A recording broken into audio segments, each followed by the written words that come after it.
Thank you, Mr. Speaker. Can I join with the Prime Minister in his comments about Jonathan Sachs? Can I also send all of our thoughts to those affected by the terrible events in Saudi Arabia this morning?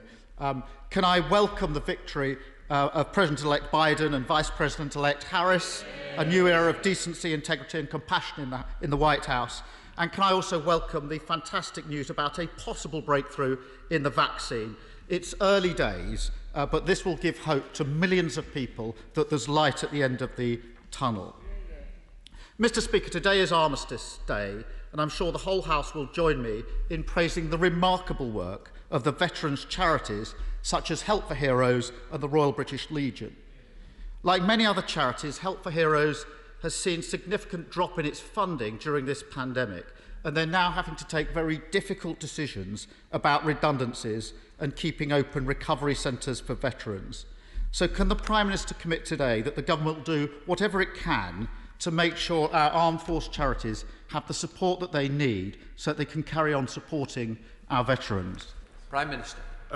Yes, indeed, Mr. Speaker, and I echo entirely what the Right Honourable Gentleman says about Help for Heroes. It's a quite remarkable charity and does wonderful things for veterans. And in these difficult times, many charities are, of course, finding it tough. In addition to what the government is doing to support charities through cutting VAT on their cutting business rates on their premises and cutting VAT on their shops, Mr. Speaker, I would also urge everybody, wherever possible, to make online contributions to charities that are currently struggling. I thank the Prime Minister for his reply. The truth is, the Chancellor's package for forces charities was just £6 million during this pandemic, and that's just not sufficient. Can I ask the Prime Minister to reconsider that support on their behalf? Because at the same time, we've all seen this weekend that the government can find £670,000 for PR consultants. And, Mr. Speaker, that's the tip of the iceberg. New research today shows that the government has spent at least £130 million of taxpayers' money on PR companies, and that's this year alone. Does the Prime Minister think that that's a reasonable use of taxpayers' money? Mr. Speaker, I think he's referring to the Vaccines Task Force, and after days in which the Labour Party has attacked the Vaccines Task Force, I think it might be in order for him to pay tribute to them for securing 40 million doses. And by the way, the expenditure to which he refers was to help raise awareness of vaccines, to fight the anti-vaxxers, Mr. Speaker, and to persuade the people of this country, 300,000, to take part in trials without which we can't have vaccines, Mr. Speaker. So I think he should take it back. Keir Starmer. Mr. Speaker, nobody's attacking individuals. Everybody's supporting the vaccine. £130 million, Prime Minister. There's a real question about the way that contracts are being awarded, about basic transparency and accountability. And I know the Prime Minister doesn't like that. This is not the Prime Minister's money, Mr. Speaker. It's taxpayers' money. The Prime Minister may well not know the value of the pound in his pocket, but the people who send us here do, and they expect us to spend it wisely. Let me illustrate an example of the government's lax attitude to taxpayers' money. Earlier this year, the government paid about £150 million to a company called Iandel Capital to deliver face masks. Can the Prime Minister tell the House how many usable face masks were actually provided to NHS workers on the front line under that contract? Mr. Speaker, we're in the middle of a global pandemic in which this government has so far secured and delivered 32 billion items of personal protective equipment. And yes, it is absolutely correct, Mr. Speaker, that it's been necessary to work with the private sector, with manufacturers who provide equipment such as this, some of them more effectively than others, Mr. Speaker. But it's the private sector that in the end makes the PPE. It's the private sector that provides the testing equipment, Mr. Speaker, and it's the private sector that, no matter how much the party opposite may hate them, it's the private sector that provides the vaccines and the scientific breakthroughs, Mr. Speaker. Keir Starmer. The answer is none. Not a single face mask at a cost of £150 million. Mr. Speaker, that's not an isolated example. We already know that consultants are being paid £7,000 a day to work on test and trace, and a company called Randox has been given a contract without process for £347 million. That's the same company that had to recall 750,000 unused COVID tests earlier this summer on safety grounds. And there's a sharp contrast between the way the government sprays money at companies who don't deliver and their reluctance to provide long-term support to businesses and working people at the sharp end of this crisis. The Chancellor spent months saying that extending furlough was, these were his words, not the kind of certainty that British businesses or British workers need, only then to do a U-turn at the last minute. Yesterday's unemployment figures show the cost of that delay. Redundancies up by a record 181,000 in the last quarter. What's the Prime Minister's message to those that have lost their jobs because of the Chancellor's delay? Prime Minister. Mr. Speaker, with great respect to the right honourable gentleman, he knows full well that the furlough programme has continued throughout this pandemic. It went right the way through to October. It's now going through to March. It's one of the most generous programmes in the world. 80% of income supported by this government. An overall package of £210 billion, Mr. Speaker, going in to support jobs, families and livelihoods throughout this country. I think this country can be very proud of the way we've looked after the entire population when we are going to continue to do so. And he should bear in mind, Mr. Speaker, that the net effect of those furlough programmes, all the provision that we have made, is disproportionately beneficial for the poorest and neediest in society, which is what One Nation conservatism is all about, Mr. Speaker. Keir Starmer. Mr. Speaker, the Prime Minister must know that because the furlough wasn't extended until the last minute, thousands of people were laid off. And the figures tell a different story. Redundancies, as I say, record high, 181,000, 780,000 off the payroll since March. ONS saying unemployment is rising sharply. So much for putting their arms around everybody. The trouble is that the British people are paying the price for the mistakes of the Prime Minister and the Chancellor. If they'd handed contracts to companies that could deliver, public money would have been saved. If they'd extended furlough sooner, jobs would have been saved. If they'd brought in a circuit breaker when the science said so, lives would have been saved. Let me deal with another mistake. The Chancellor's repeatedly failed to close gaps in support for the self-employed. Millions are affected by this. It's bad enough to have made that mistake in March. But 7 months on, the Institute of Fiscal Studies says the scheme remains, their words, wasteful and badly targeted for the self-employed. The Institute of Directors, many self-employed continue to be left out in the cold. After 7 months and so many warnings, why are the Chancellor and the Prime Minister still failing our self-employed? Mr. Speaker, unquestionably this pandemic has been hard on the people of this country, and unquestionably there are people who have suffered throughout the pandemic and people whose livelihoods have suffered. But we have done everything that we possibly can to help. And as for the self-employed, Mr. Speaker, 2.6 million of them have received support at a cost of £13 billion. Quite right, Mr. Speaker. We've also, of course, as he knows, uprated universal credit. That will continue until next year, Mr. Speaker. He now champions universal credit, by the way, and calls for its uprating to be extended. He stood on a manifesto, Mr. Speaker, to abolish universal credit. Keir Starmer. Mr. Speaker, the Prime Minister just doesn't get it. I know very well that the self-employment income support scheme has been extended, but the Prime Minister must know that that scheme simply doesn't apply to millions of self-employed people. They've been left out for 7 months. And there's a real human cost to this. This week on LBC, I spoke to a self-employed photographer called Chris.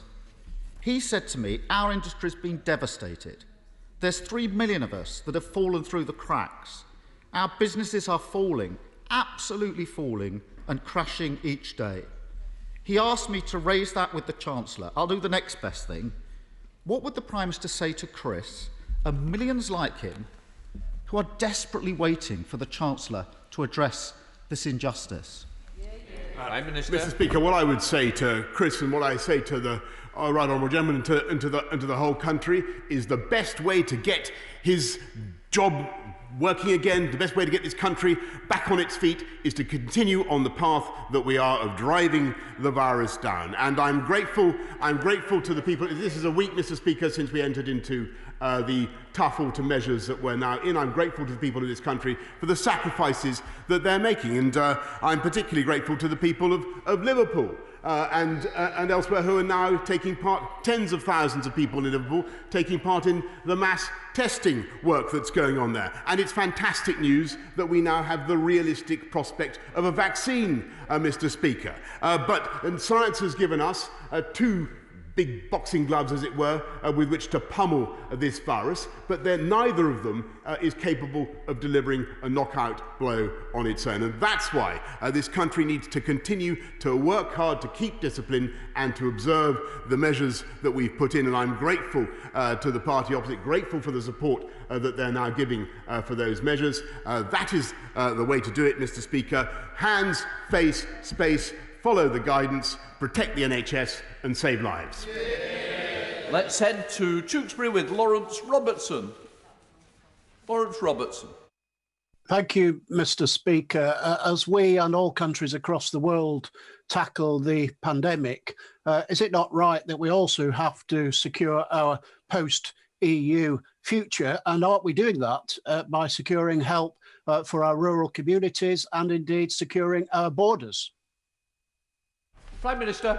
Absolutely. Well, I thank my honourable friend, and I can tell him that the landmark immigration bill receives royal assent today, thanks to this House paving the way for our fulfilling of our manifesto commitment to end free movement and have a new, fair, points-based immigration system, Mr. Speaker. One of the advantages of leaving the European Union, which the gentleman opposite would of course like to reverse.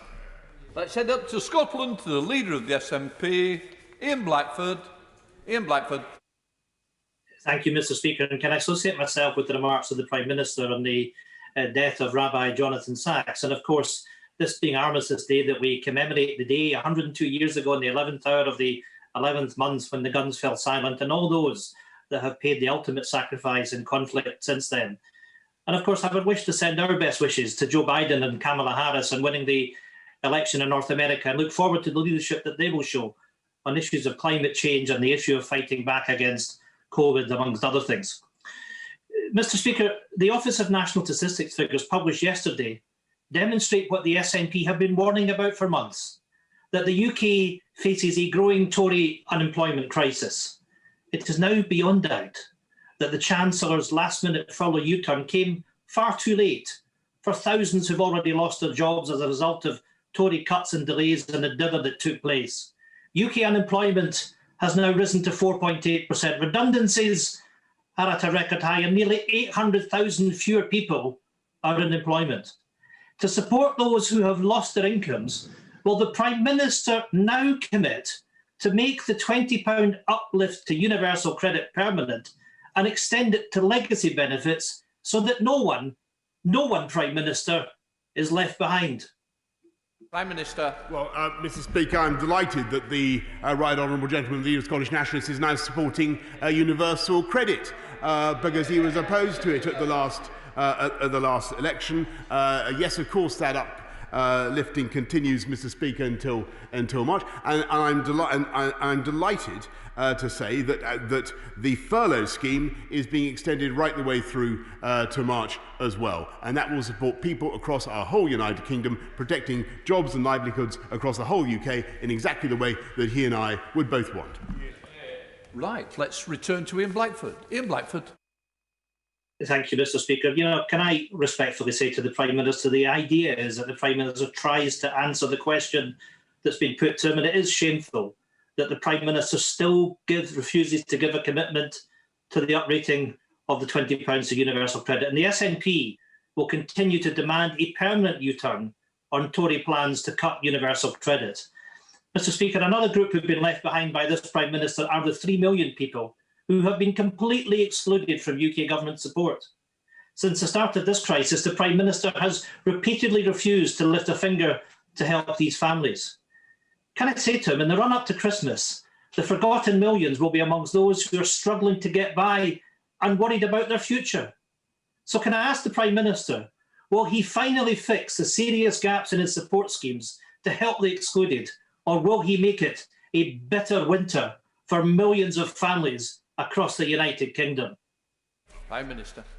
Mr. Speaker, the right honourable gentleman knows, I hope, that we're not only continuing with the uprating of universal credit until next year. We've invested 210 billion, as I say, in jobs and livelihoods, but we've also just brought forward a winter support package, Mr. Speaker, for the poorest and neediest, supporting people, young people, kids who need school meals, supporting people throughout our society, throughout the tough period of COVID, as I think the entire country would expect. That is the right thing to do, and we will continue to do it, Mr. Speaker.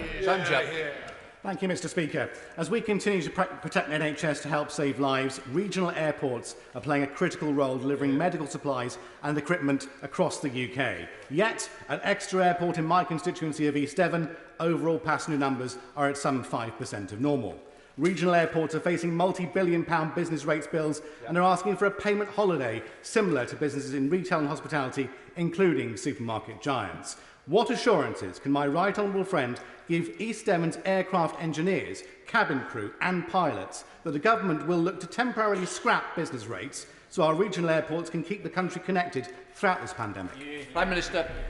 Well, I'm sure my right honourable friend, the Chancellor, will have heard his words. I thank him for what he said. He's quite right to champion regional airports and the aviation business. I can tell him that the Bank of England's COVID corporate financing facility is helping the support the airlines' current liquidity problems, with the sector drawing down £1.8 billion in support. And we're also, the Department of Transport is looking at giving bespoke support to particular regional airports in order, Mr. Speaker, to keep them going in these tough times. Jonathan Evans. Diolch yn fawr iawn, Mr. Speaker. West Wales and the Valleys received over €2 billion in direct EU economic investment during the 2014-20 multi-annual financial framework. This support will come to an end in a matter of weeks, yet the British government have yet to publish its alternative proposals, despite all the promises of not a penny less. When will he level with the people of Carmarthenshire and the rest of Wales that the British government are about to pick our pockets? Prime Minister. Well, Mr. Speaker, on the contrary, the UK government is continuing to support all parts of the UK. Will now, as he knows, have the opportunity to fund projects with our own money rather than siphoning it through Brussels. And the quantum, Mr. Speaker, will be identical. And I can tell him that in addition, through the Barnett formula, the UK government has already given the Welsh government £2.4 billion in capital funding alone this year. Mr. Speaker, whilst we are rightly focused on battling COVID, we should not ignore humanitarian injustices and the plight of persecuted minorities. On Remembrance Sunday, 82-year-old Mahbub Ahmad Khan was shot dead, the fourth Ahmadi recently slain in Peshawar. His crime under Pakistani law? To call himself an Ahmadi Muslim, whose creed is love for all, hatred for none. Does my right honourable friend agree with me that hatred preached in Pakistan ends up on the streets of Britain, and it is in the interest of our own security that Her Majesty's government should make clear to Pakistan that state-supported persecution must end? Well, I agree passionately with my honourable friend, and I can tell him that is why the Minister for South Asia recently raised this very issue with Pakistan's Human Rights Minister, and we urge the government of Pakistan to guarantee the fundamental rights of all its citizens. Unfortunately, we've recently seen the largest increase in Welsh unemployment for nearly 30 years. Now, the Prime Minister will know that the hospitality and event sectors have been dealt a heavy blow by COVID-19, but we cannot forget about the businesses in their supply chains. Many have not been eligible for grant support, and although welcome, bounce-back loans and the furlough scheme do not offer them support to cover running costs through the winter months. Will the Prime Minister therefore raise this matter with the Chancellor and bring forward a package that offers businesses in the supply chain some hope of seeing the spring. Prime Minister. He raises an excellent point, and one of the things that we're looking at together with local authorities and Welsh tourist authorities is ways of making sure that we keep a tourist season going throughout the tough winter months. Alexander Stafford. Thank you, Mr. Speaker. Christmas is a time for joy and the celebration of hope. In Rother Valley, we have a renowned Christmas scene. From the Christmas Festival in Diddington, Christmas wreath making in Toddwick, the Maltby Lions Santa Sleigh Ride, carols at All Saints Aston, and even my own new annual Christmas card competition. There is something for everyone in Rother Valley. In this spirit of Christmas and giving, will the Prime Minister assure me that families and friends will be reunited and be able to celebrate this most important, happy and holy occasion as we usually do? What I can say, Mr. Speaker, is that the more intensively we together follow the rules, the more we follow the guidance in this tough period leading up to the 2nd of December, the bigger the chance collectively we will have of as normal a Christmas as possible, Mr. Speaker, and get things open in time for Christmas as well. Let's head up to Ealing North with James Murray. James Murray. Mr. Speaker, on Sunday, a constituent emailed me about the track and trace system. Her family had received multiple calls asking for the same information, and there was confusion as the operative admitted they were struggling with London postcodes and local school names. Last week, the former Health Secretary, the Conservative Chair of the Health Select Committee, said that centralised contact tracing is always going to be less effective than a localised model. Will the Prime Minister now admit that the current outsourced model has been a waste of time and taxpayers' money? Prime Minister. Well, Mr. Speaker, we're looking into the issue of repeat calls, but I think to say that the test and trace system has been a waste of time and money, which is, I think, what I heard him say, I couldn't disagree more, Mr. Speaker. This has been something that has enabled us to locate where the disease is surging, to take appropriate measures, and to allow people in huge numbers to get tested, more people tested in this country than any other country in Europe. I think the PCR tests that NHS Test and Trace have been conducting have been of real value in fighting the disease. And now, Mr. Speaker, as you know, we're rolling out the lateral flow, the rapid turnaround tests as well. Let's head up to Yorkshire with Julian Sturdy. Julian Sturdy. Thank you, Mr. Speaker. Well, with yesterday's positive news on the COVID vaccine and the rollout of mass testing, and as York's virus figures continue to fall well below the level at which we were put into Tier 2, can the Prime Minister give York some hope to sustain our great city by clearly outlining the criteria under which we can escape immediately into Tier 1 from the 2nd of December? And will he also urge York Council to take up the government's offer of mass testing? Prime Minister. Yes, indeed, Mr. Speaker. I urge York Council and councils across the land to take up this offer of mass lateral flow testing. I think it's a very, very exciting possibility. It's one of the, as I say, one of the boxing gloves that we hope to wield to pummel this disease into submission. The other is the prospect of a vaccine, and that is what we will do continuously throughout the weeks and months ahead. But I must stress that the way to get ourselves in the best position to achieve that, Mr. Speaker, is to make these current restrictions work so that we can come out well back into the tiers on December the 2nd. Thank you, Mr. Speaker. The Prime Minister will doubtless recall meeting my constituent Ronnie Norquay on board his crab boat Carvela when he visited Stromness in Orkney in July.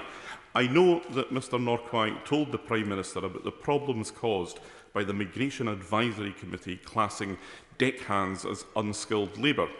Since his conversation, which must have landed quite well because he was allowed back onto dry land safely, the Migration Advisory Committee has changed their advice so that deckhands are now regarded as skilled labour for whom visas can be issued. The Home Secretary, unfortunately, refuses to implement that advice. Will he put this Home Secretary straight on this one, please? Get it sorted. Well, I'm grateful to the right honourable gentleman. It's a subject on which I have a keen interest because I had a wonderful day on that, a wonderful morning on that crab boat. They're fantastic, prodigious quantities of crabs. They were selling to China as I recollect, and I will make sure that the Home Secretary is immediately seized of the matter, and we take it forward. But this is one of the things that we are now able to do, thanks to taking back control, Mr. Speaker, of our immigration system, which, alas, his party opposed for so long, and his party, Mr. Speaker, would reverse if they could. Hello, Brian. Thank you, Mr. Speaker. I strongly welcome the introduction of the National Security and Investment Bill today. Does the Prime Minister agree with me that when countries trample human rights at home and threaten our allies abroad, they shouldn't expect to be able to buy up strategically important industries in this country with no scrutiny, not least where they refuse the same kind of investments in their own countries? Yes, Mr. Speaker, one of the many merits of the excellent conversation I had yesterday with President-elect Joe Biden was that we were strongly agreed on the need, once again, for the United Kingdom and the United States to stand together, to stick up for our values around the world, to stick up for human rights, to stick up for global free trade, to stick up for NATO, Mr. Speaker, and to work together in the fight against climate change, Mr. Speaker. And it was refreshing, I may say, to have that conversation. I look forward to many more. Thank you very much, Mr. Speaker. The Prime Minister spoke for many of us when he took a call yesterday to congratulate President-elect Biden and Vice President-elect Harris on their emphatic win in the US presidential election. So does the Prime Minister now have any advice for his erstwhile best friend, President Trump, whose continuing refusal to accept the result is both embarrassing for him and dangerous for American democracy? Prime Minister. Well, Mr. Speaker, I had and have a good relationship with the previous president. I do not resile from that. It is the duty of all British Prime Ministers to have a good relationship with the White House. But I'm delighted to find the many areas in which the incoming Biden-Harris administration is able to make common cause with us. In particular, it was extremely exciting to talk to President-elect Biden about what he wants to do with the COP26 summit next year, Mr. Speaker, in which, as you know, the UK is leading the world in driving down carbon emissions and tackling climate change. Chris Clarkson. Thank you, Mr. Speaker. This Armistice Day, restrictions mean that we can't mark the occasion with services as we normally would. However, in Haywood and Middleton, veterans associations are following the guidance to mark the day in a COVID-safe way. Will my right honourable friend, the Prime Minister, join me in praising them, the Royal British Legion, and indeed everybody across the United Kingdom who are doing their best to make sure that we can pay tribute to those who made the ultimate sacrifice? Prime Minister. Yes, indeed, Mr. Speaker. And it was really impressive to see the way the Royal British Legion across the country organised COVID-secure memorials in the way that they did. And as we salute our veterans, I just want to remind the House that we've launched a new rail card for our veterans and their families, entitling their users to substantial reductions in rail fares, and we're introducing a national insurance break for employers of veterans, Mr. Speaker, in their first year of employment. Let's head up to Lancashire with Kate to Learn. Kate to Learn. Thank you, Mr. Speaker. Every day there's a new story about dodgy contracts signed by this government. Research by Tussell, the data provider, shows that the government takes an average of 2.5 months to publish COVID-related contracts exceeding the legal limit of 30 days. Will the Prime Minister commit to publishing all contracts within the legal limit, and does he accept that failure to address this scandal mires his government's awarding of public contracts? Prime Minister. Mr. Speaker, of course we publish all contracts, and quite right. But I would just respectfully remind the honourable ladies, I reminded the right honourable gentleman earlier on, it is absolutely necessary in a massive global pandemic to work with the private sector, not to scorn them or despise them, but to understand that it is they who make PPE, it's they who make the tests, and indeed, as I said, it is thanks to the researches of giant conglomerates, Mr. Speaker, giant conglomerates which they would break up if they could, that we have the possibility of a vaccine. Andrew Salute. On Armistice Day, as we remember those who gave their lives for our country and those who still serve, will the Prime Minister give a positive response to the Living in Our Shoes report to make life better for armed forces families? These wonderful people put up with more separation, moving of family homes and worry about the safety of their loved ones and anyone else and looking after them should be a national priority. Prime Minister. Mr. Speaker, our armed services simply could not function without the support of their families, and I thank him for what he's doing also to raise this issue and for the comprehensive piece of research that he refers to. And we are making good progress, Mr. Speaker, in increasing childcare provision for armed services families and also support for employment of partners of members of the armed services. In order to allow the safe exit of honourable members participating in this item of business and the safe arrival of those participating in the next, I am suspending the House for 3 minutes. Order.